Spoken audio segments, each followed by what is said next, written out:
Bienvenidos a este programa especial dedicado a analizar el primer año de gobierno del mandatario de Brasil, Jair Bolsonaro, que este 1 de enero de 2020 ha cumplido su primer año tras una campaña con un discurso de ultraderecha que incluyó declaraciones con tono machista, racista y homófobo, y hasta posibles fake news.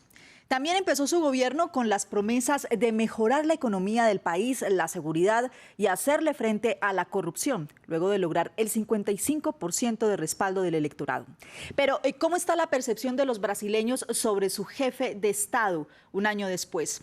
¿Cuál es el balance frente a sus promesas y cuáles han sido las principales medidas de su gobierno? Para ahondar en estos y otros temas está con nosotros Caio Mananelli, director de la Asociación Brasileña de Consultores Políticos.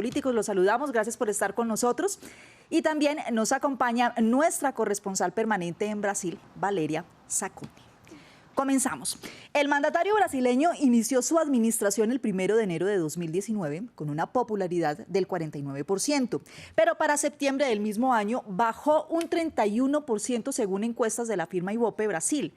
Para diciembre, el índice de aprobación se situó en un 30% según la encuesta de la firma Datafolha. Y la tasa de desaprobación fue más alta, del 36%. Ese es el panorama de aceptación del gobierno de Bolsonaro según las encuestas.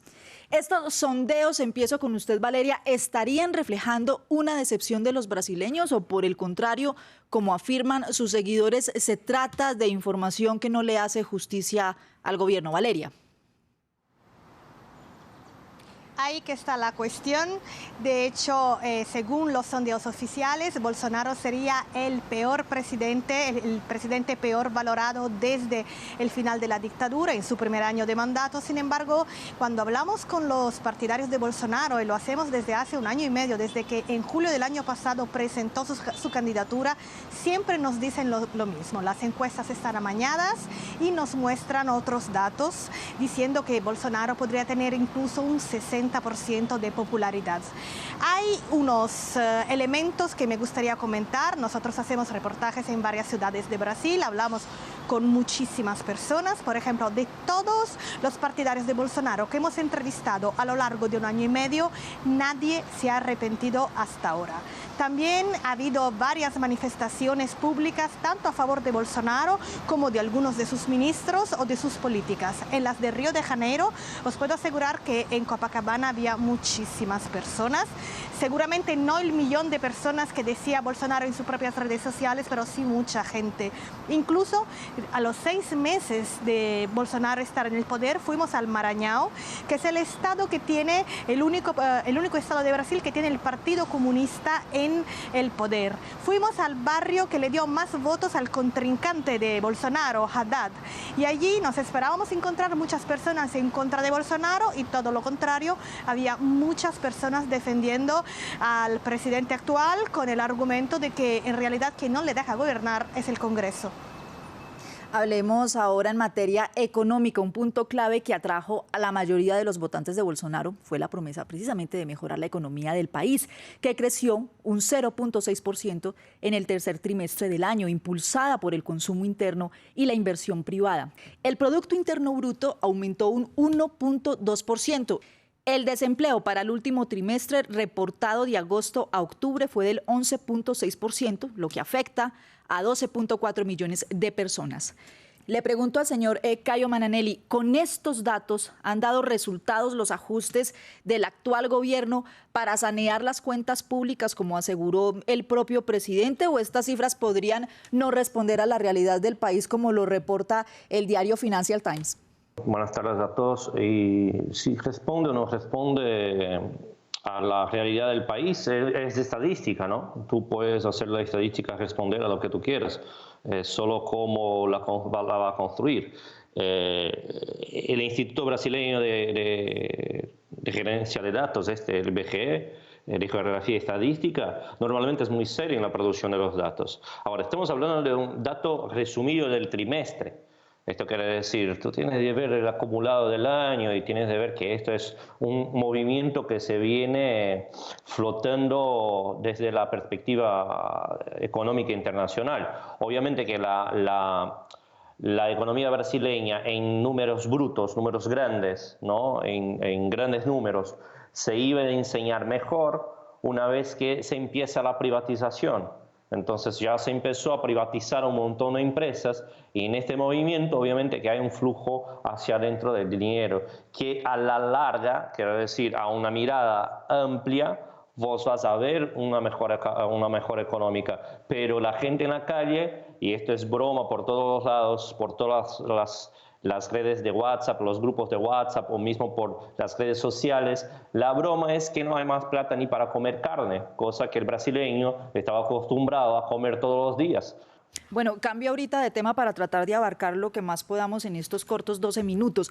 Hablemos ahora de seguridad. Brasil es considerado el país con el mayor número de asesinatos en el mundo y Bolsonaro, que llegó al poder cuando se registraba una tasa de 62.000 homicidios en promedio al año, también prometió acabar con este flagelo. ¿Cómo se puede explicar esta situación? Disminuyen las muertes en general, pero aumentan las que son a manos de la policía, como lo vimos en diferentes momentos del año. ¿Cómo se explica esto, señor Mananelli? Es básicamente esto, es generación de estadística base desde el Estado. Esto ya fue denunciado incluso en películas, cómo que se generan las estadísticas de muerte en Brasil. Entonces la propia policía, obviamente que con una policía que tiene la connivencia de los generadores estadísticos, empieza a bajar, entre comillas, el número de asesinatos o de crímenes, o en fin, de muertes bajo su tutela, digamos. Porque lo que tú tienes es el problema específico de Río, ¿no? Que está sobre intervención militar, y lo que tú tienes ahí es un problema constitucional que los militares, o bueno, el gobierno Bolsonaro quiere que esta gente pueda matar con permiso, sin problemas. Ahora, obvio, es lo que tú dijiste, lo que tenemos, menos muertes porque se genera menos estadística de muerte, pero más muertes por la mano de la policía, hasta porque no tiene cómo esconder las muertes de la mano de la policía. Después, qué sé yo, 18 balazos en un coche de familia. Es un poco difícil esconder ciertas cosas en ese sentido, hasta porque hay algunos instrumentos, ONGs, algunos instrumentos de transparencia que son no gubernamentales, que están siempre atentando sobre este tipo de casos. Entonces así se explica un poco, como nuevamente tenemos el artificio de la generación de estadística. Paso a otro tema. Entre agosto y septiembre de 2019, Brasil vivió una situación que despertó la atención del resto del mundo: los incendios forestales en la Amazonía.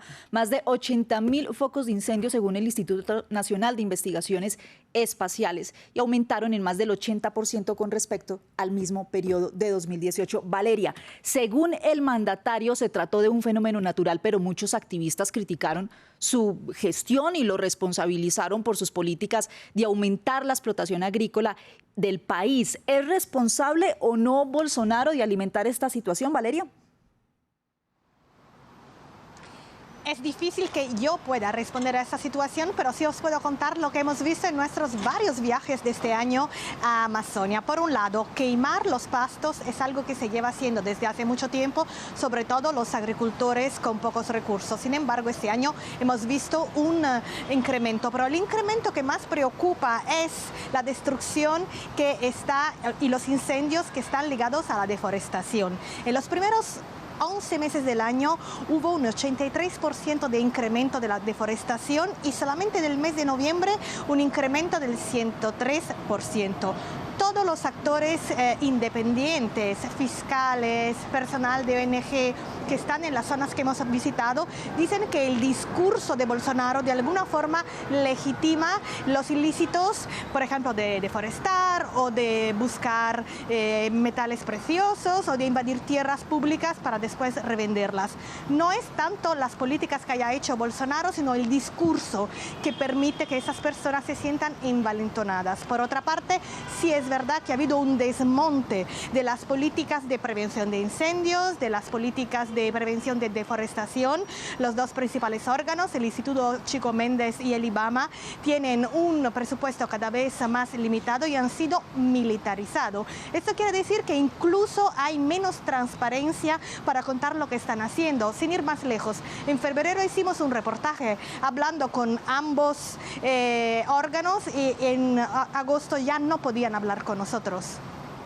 Bueno, en el área internacional, mientras Bolsonaro se muestra cercano al presidente de Estados Unidos, Donald Trump, ha tenido enfrentamientos con Europa. El presidente de Francia, Emmanuel Macron, advirtió que no firmará el acuerdo comercial entre la Unión Europea y Mercosur justamente por la situación de los incendios en la Amazonía, acusando a Bolsonaro de no cumplir sus compromisos con el Pacto de París.